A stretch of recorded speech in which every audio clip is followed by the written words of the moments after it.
See, I think with occasion wear and the market that we are in, firstly, India aesthetically is so diverse. So I think there's a space for everybody. It's about everyone finds their water at the end of it. So I think the style that we usually come on the table with is something that has resonated a bit more with the younger Bollywood, because there's been a big aesthetic shift in the last 10 years with Indian occasion wear, and I think Indian wear and occasion wear has become cool again. And I think that's something I am very excited for, because I see stuff like this go global. A new guard, not only me, there's a whole bunch of other younger designers that are putting out some amazing work.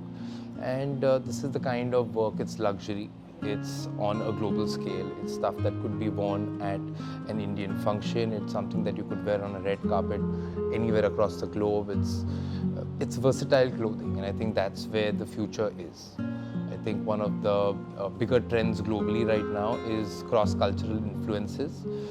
Something on the lines of what the Japanese designers went through, say, a decade or 2 or 3 decades ago.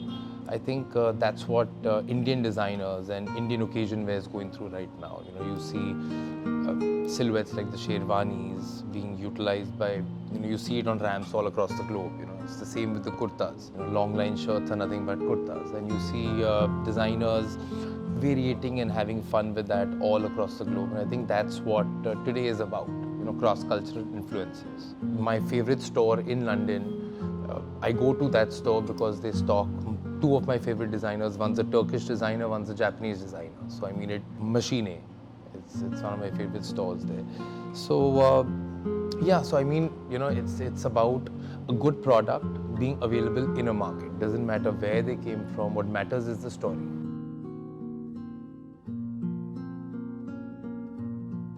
Anil Kapoor, I style Mr. AK. I dress him from time to time. There is Anil's 40 and Akshay Kumar, bits and pieces with Amir also. But they sport some parts of my sort of collection, because the collection is pretty huge.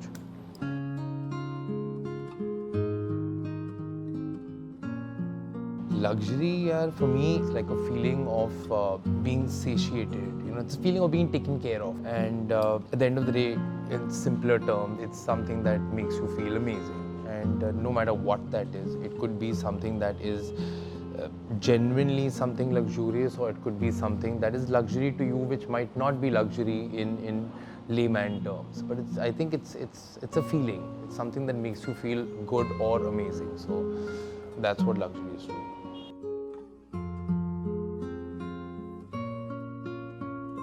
I'm currently looking at getting a new watch. So AP is something that I've been looking at. But again, it's like from here to right there. So I'm finding my pace in between that. A Rolex is something that it's always makes good sense.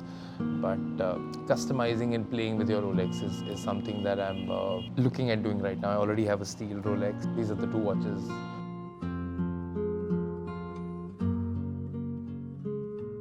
Bespoke actually is, when you talk about clothing, the word that is as used and abused is made to measure. But it's something that's made specially for you, customized for you. And I think everything in luxury today is better when it's bespoke, whether it's a watch, whether it's a car, whether it's clothes. But again, coming back to clothes, I strongly believe that customizing a look is definitely luxury. But for the people that can't, I think it's very important to customize the way you wear a look. I think that's something that people need to do a little bit more today, and that's a sphere that people aren't experimenting that much with. And I think that is all the more relevant when it comes to menswear. Again, another trend is being you. And one of the bigger reasons why I started my label also was there were these few thoughts that used to irritate me and really trouble me about menswear in India. One of them was men not having enough options to choose from. Always have one rack in a women's wear store, and chances are more likely that you're not going to like something out of 6 pieces than not. So one thought was to have a label which has a huge selection for men, having 200, 300 styles for men to choose from. And guys not being very involved in their decision making when it comes to Indian wear. you ask around and everybody has a take. And I asked around with a lot of my friends and people I knew, everyone has a take on, I'm a black blazer guy, I like white sneakers. But when you talk about Indian wear or occasion wear, not too many of them had a take. They said, you know what, it's something that my sister, brother, boyfriend, girlfriend, fiance takes a call on. And something that stuck with me, because how would you wear something that you don't choose, that you don't have a say on? And why would you do that? So the idea was to involve men more in their occasion wear choices. And that's the reason why I wanted to, I make a lot of separates. I work on pieces that could be styled in multiple different ways. Every piece that we create can be worn and paired with a cut or a hemline that you bought the season before or 2 seasons before. Because I think that's an interesting way for men to be involved in how they wear what they wear. And I think that's the future of Indian wear today. You have versatile pieces that could be worn multiple different ways, pieces that are functional when it comes to how you could wear it or where you wear it. So yeah, that's something we focus a lot on.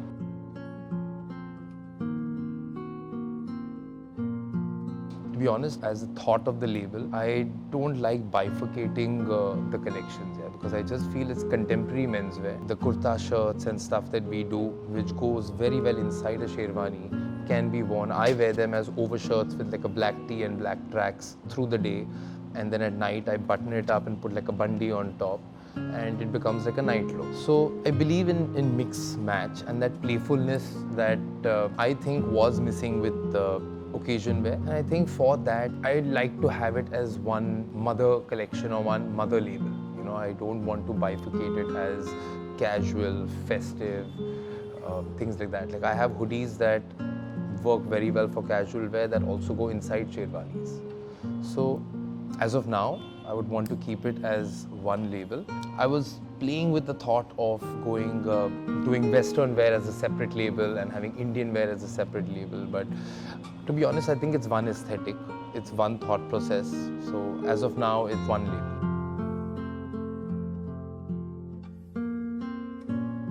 Definitely possible in the future, but as of now, my retail expansion when it comes to as a main goal for the label for this year. But definitely weddings is on the cards. Designers have a take on everything. So product, jewelry, I'm working on a candle as we speak.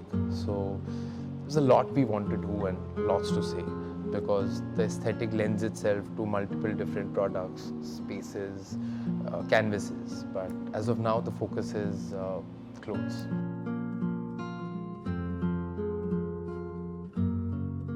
What's happened with me is for 10 years, I have dabbled in a lot. You've seen me through my journey at multiple different occasions. So I was doing a lot for 10 years, right? Because my dad has always told me that the first 10 years of your work life, prep yourself for the rest of your life, because in the field you've chosen, there's no age restriction to how long you could be designing. So the first 10 years I had a lot of fun. Dabbled with sports, with IPL collaborations, on-field, off-field, movies, costume designing for multiple different kinds of movies, collaborating with, understanding the market basically. I was creative head of Pro Vogue. I did a lot, dabbled in a lot of fun stuff. I think what's helped me in the last few years is sitting down and focusing, because it's very important. I never understood the value of plans.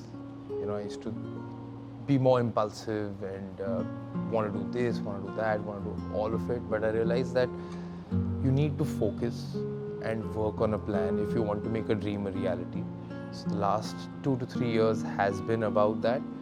And so apparel, and then all these things feature in my plans, but decided to not be flaky, frivolous about it.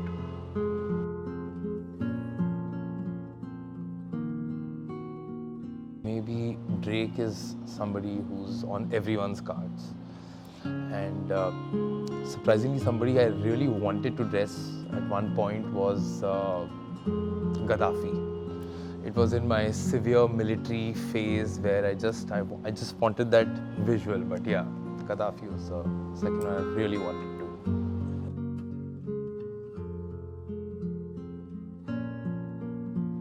India?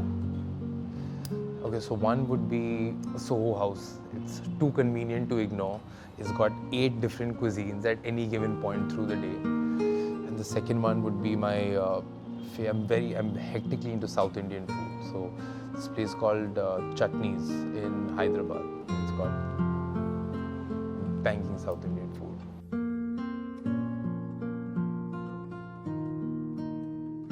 Yamazaki 21. No beer, no wine, just whiskey.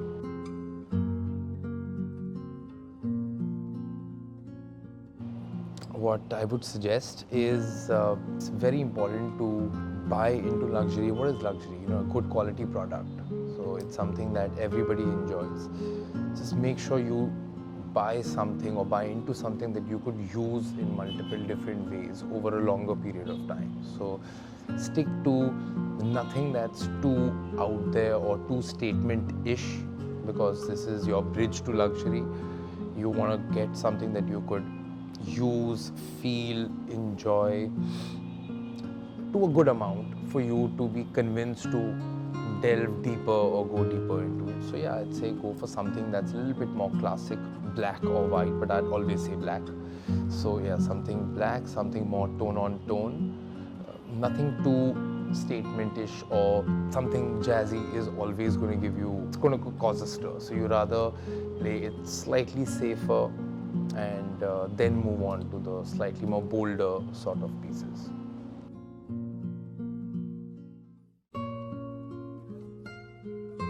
I'd say I'm more Oxford kind of guy. One-piece leather, clean, lace-up, yeah, classic. Low tops, never higher, or medium tops. Low tops is the way to go. Because I strongly feel with Indian wear today, it works so beautifully with like low top Oxfords or like a single monk, ballet socks, ankle showing, makes it look a bit more Indian. But I think that's the ideal footwear for Indian wear today. We do a bunch of mojeries and stuff also, but the mojeries are slightly more modern. It's more in patent leathers, it's super cushioned, super comfortable. It's almost like a formal shoe. So I think that more of an Oxford.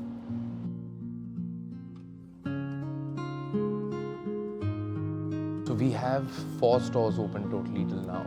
2 in Bombay, Juhu and Kalagoda. We had Delhi at the Emporio open this year, and Hyderabad's just been launched last week, so that's at Banjara Hills.